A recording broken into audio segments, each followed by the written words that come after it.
বিশ্ববাজারে জ্বলছে যুদ্ধের আগুন, আর সেই আগুনের সুযোগ নিয়ে আমাদের দেশে ছড়ানো হচ্ছে এক ভয়াবহ মিথ্যে গুজব।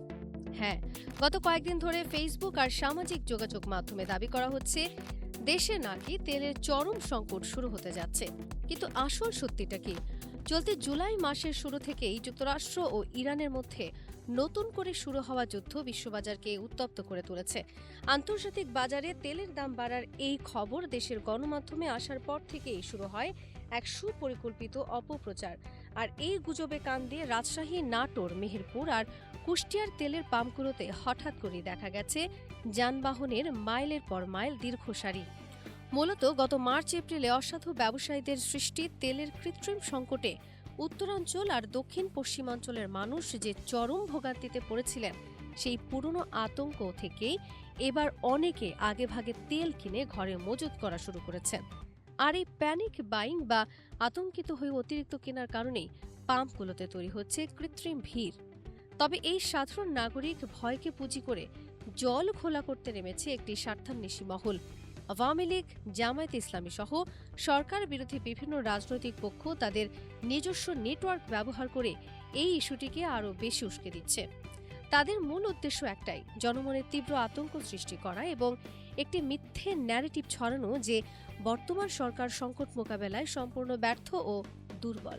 কিন্তু গুজবকারীদের এই অপচেষ্টাকে রুখে দিয়ে সরকারের শীর্ষ পর্যায় থেকে এসেছে অত্যন্ত শক্ত ও তথ্যভিত্তিক আশ্বস্ত বার্তা। বিদ্যুৎ, জ্বালানি ও খনিজ সম্পদ মন্ত্রী ইকবাল হাসান মাহমুদ সরাসরি হুঁশিয়ারি দিয়ে বলেছেন, দেশে বর্তমানে প্রায় ৬ মাসের পর্যাপ্ত জ্বালানির মজুত রয়েছে এবং আরও তেল পাইপলাইনে আসার পথে রয়েছে। কেউ যদি রাজনৈতিক স্বার্থ হাসিলের জন্য বা সরকারকে বিব্রত করতে কৃত্রিম সংকটের সৃষ্টির অপচেষ্টা করে, তবে সরকার কঠোর হতে বাধ্য হবে।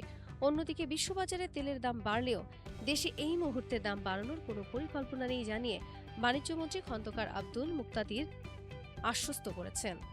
পাশাপাশি মন্ত্রণালয়ের মুখপাত্র যুগ্ম সচিব মনির হোসেন চৌধুরীও প্রেস ব্রিফিংয়ে স্পষ্ট করেছেন যে বর্তমান মজুদ সাধারণ সময়ের চেয়ে অনেক বেশি।